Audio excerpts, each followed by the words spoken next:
Hi everyone, welcome to this week's edition of Cooking with the Chaplains. My name is Alysha Siddiqui and I'm a peer liaison for the Chaplain's Office. So essentially I work with the first years and help engage them in religious life here at Yale. So I'm super excited for today's recipe. This is probably something that I drink quite often. It's probably like one of my favorite drinks of all time. If you ask any of my friends, they will say that I will love this drink no matter what day, time it is. And I think it's really perfect for the cold weather as well, especially as it gets a little bit cooler down in New Haven.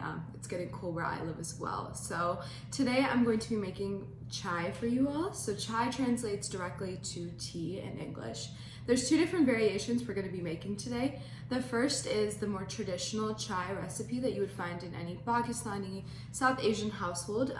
This is the recipe that was taught to me by my grandmother, and so it's something that I make quite often. The second variation of chai is the one that you would typically find at like Blue State or any coffee shop. So it has a bit more spices to it. It's a little unconventional, but nonetheless, both are great recipes, and I'm super excited to show you all. So let's get started. All right, chai number 1. So on the stove, I have a cup of water boiling.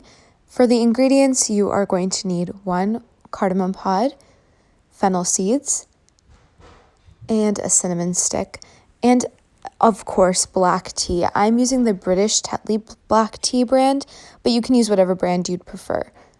So once the water has started to boil a bit, I am going to add in all of these ingredients. The cardamom pod actually needs to be broken up a bit, so you can go ahead and use your fingers to do this. You can also use a knife and just make kind of like a small tear in the cardamom pod. And once I've added my ingredients, I'm going to go ahead and just start mixing everything, just so that everything is combined thoroughly. The next step I'm going to do is when the chai starts to turn a dark color and it becomes a little frothy, I'm going to add in half a cup of milk. You can use a milk substitute if you'd like. I'm just using 2%. That's what I prefer. Now, you're going to want the chai to boil over like it has here, and once it boils over, immediately remove it from the stove and turn the heat down quite a bit. And I'm just going to let that still heaten up, cook a little bit more. I'm moving the chai up and down to see how thick it is. You want to make sure that the chai is a little thick, so not as thick as water, but say a little bit more creamy. I'm going to add in half a teaspoon of brown sugar for my sweetener. You can use whatever sweetener you'd like. This is personally what I prefer. Brown sugar has a little bit more flavor to it, and so that's why it's typically used in chai recipes. And that is pretty much it for making the chai. Once it's thickened quite a bit, I'm just going to pour it into my cup using a strainer. The strainer is just there to catch all of the spices that we had added in earlier. And yeah, it's pretty easy. There's not many ingredients that are involved. It's a great recipe for the cold weather, and it's my traditional grandmother's recipe, so it brings quite a bit of nostalgia. And there's the chai. So chai number 2. So this recipe is actually something you'd find in a coffee shop. You can reuse the chai concentrate and store it for a later time. It's really, really strong and it's really good and spicy. So I like to keep this and use about a half a cup of the concentrate that we're making now and a half a cup of milk. So in the pan, I have 6 cups of water boiling. I am going to go ahead and add in a 1/3 cup of sugar. You can use more or less. And this is going to just make a simple syrup, and you can just mix the ingredients to combine.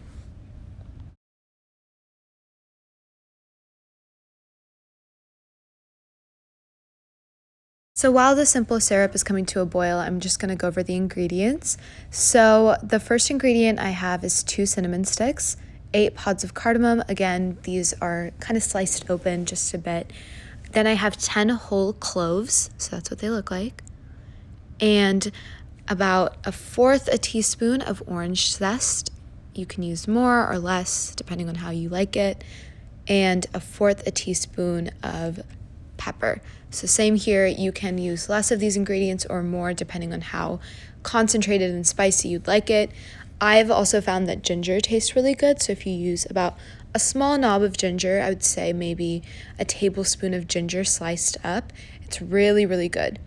So I'm going to go ahead when the waters come to a boil, add in about 8 tea bags. These are the same tea bags I used earlier, so black tea, and then my ingredients. And I'm just going to stir that real fast, just making sure that the ingredients have combined. And this smells so good. It smells throughout the house. So whenever I'm making this chai, my parents can always smell it, and it's very fragrant, very aromatic. So after I've stirred this, I'm just going to turn down the heat and I'm going to let the chai sit for about 20 minutes. So this is quite some time, but after 20 minutes have passed, I'm going to add in a tablespoon of vanilla extract. You can also use a vanilla bean. You would just add that in earlier when we added the rest of the spices. And again, stir that. And then I'm going to add in some honey. This is a lot of sweetener, I know, but this means that at the end, when you're making the chai concentrate, you don't necessarily need to add any more sugar. You can if you'd like, though. It's totally up to you. And yeah, that's pretty much it. I'm going to just add in half a cup of this concentrate. You can also store this later and ice it. It tastes really great as an iced chai. I personally prefer iced, but it's really cold outside, and so I was in the mood for some hot tea this morning. All right, well, that is all for today's Cooking with the Chaplains. I hope you all enjoyed today's video, and if you make the recipes, please let us know. You can follow us on our social media pages. And yeah, thank you guys so much for joining.